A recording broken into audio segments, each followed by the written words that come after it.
goalkeeper can get sent off without ever touching another player. A team can score a legal goal that still doesn't count. And somewhere on a football pitch right now, a referee is making a decision based on a rule that's over 150 years old and still confuses millions of fans. By the end of this video, you will understand every single rule in football. Not the boring textbook version. The version that actually makes sense. Offside, fouls, cards, penalties, VAR, all of it. No prior knowledge needed. If you've ever watched a World Cup match and thought, wait, why did that not count? This is for you. Let's start with the basics because even these hide some surprises. A football match has 11 players per team. One of them is the goalkeeper, the only player allowed to use their hands, but only inside their own penalty box. Step outside that box and suddenly their hands become illegal weapons. Touch the ball with them out there, and it's treated exactly like a handball from anyone else. The game lasts 90 minutes, split into two 45-minute halves. But here's the twist almost no American sports fan expects. The clock never stops. No timeouts. No commercial breaks. No stopping for an injury review while the clock politely waits. The clock just keeps running, even when the ball goes out, even when a player is lying on the ground in pain.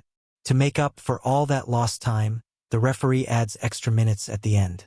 That's why you'll see 90+4 on screen. It's not a glitch. It's the referee's way of saying, we owe you 4 more minutes. Now here's something wild. A 90-minute football match almost never has more than 60 minutes of actual ball-in-play action. Players walking the ball back for goal kicks, time wasting near the corner flag, fake injuries, it all eats the clock. Some pundits even track this as a sneaky weapon teams use to protect a winning scoreline. Let's talk about the pitch because the field itself is part of the rulebook. The pitch is a rectangle longer than it is wide. At each end sits a goal, and around that goal is a rectangular zone called the penalty box. This box matters enormously. Inside it, the rules change completely. Fouls here can mean a penalty kick. Handballs here are punished far more harshly. Step 1 inch outside that box, and the punishment for the exact same foul can be dramatically smaller. One small rectangle decides how harsh the referee gets. There's also a smaller box inside that one called the 6-yard box. That's the keeper's personal bubble. Goal kicks are taken from there. It's basically the danger zone of danger zones.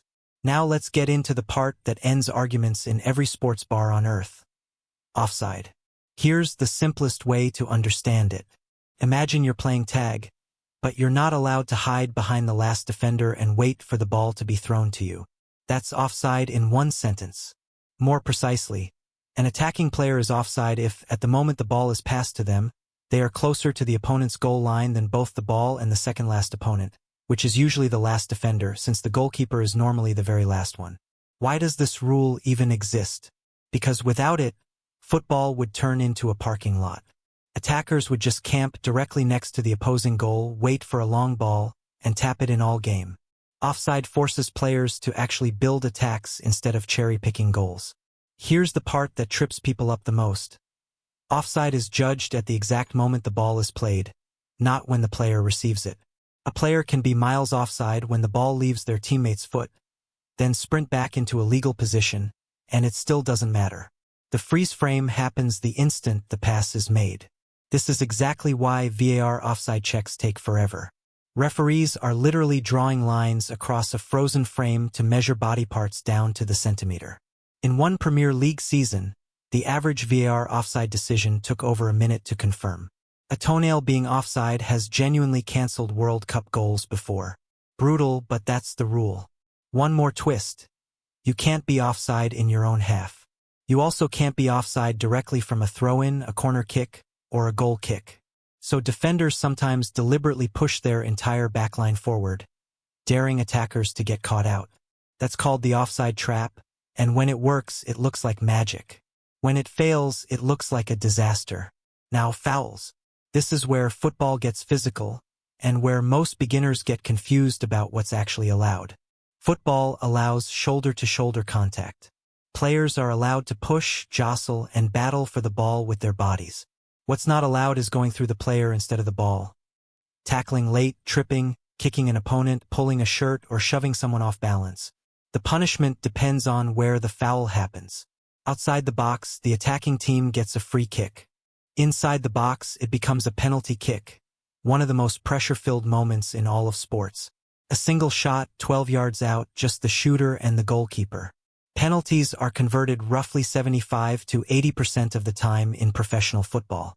That means roughly 1 in 4 penalties fails. In a sport where goals are rare, missing from that close that often tells you everything about the psychological weight of that walk to the penalty spot. Now let's talk about cards, because this is where matches get genuinely dramatic. A yellow card is a warning. 1 yellow doesn't change much beyond a mental note from the referee.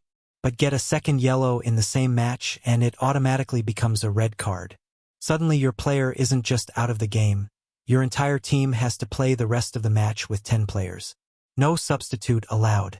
You just play shorthanded, sometimes for over an hour. A straight red card skips the warning completely.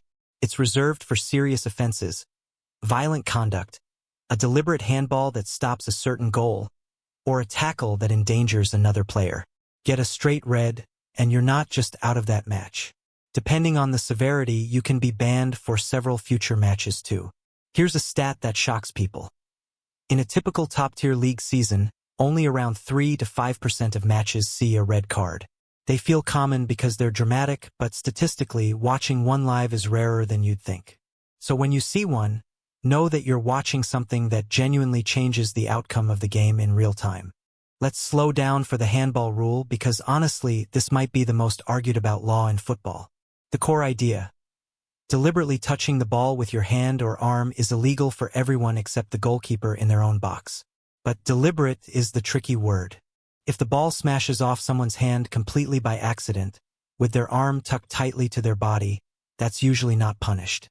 But if their arm is stretched out, away from their body, making their body bigger, even accidentally, that often is punished.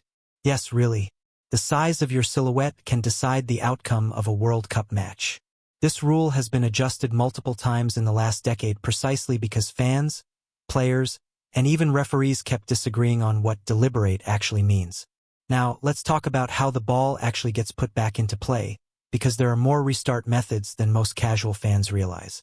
When the ball crosses the sideline, it's a throw-in. The team that didn't touch it last gets to throw it back in using both hands from behind their head with both feet on the ground. Break any of those rules and the throw gets handed straight to the other team. When the ball goes out behind the goal line, it depends who touched it last. If the attacking team touched it last, it's a goal kick. The defending team gets to restart from their own box. If the defending team touched it last, it's a corner kick. The attacking team gets to send the ball in from the corner flag, often one of the most dangerous moments in the entire match. And then there's the most famous restart of all, the free kick.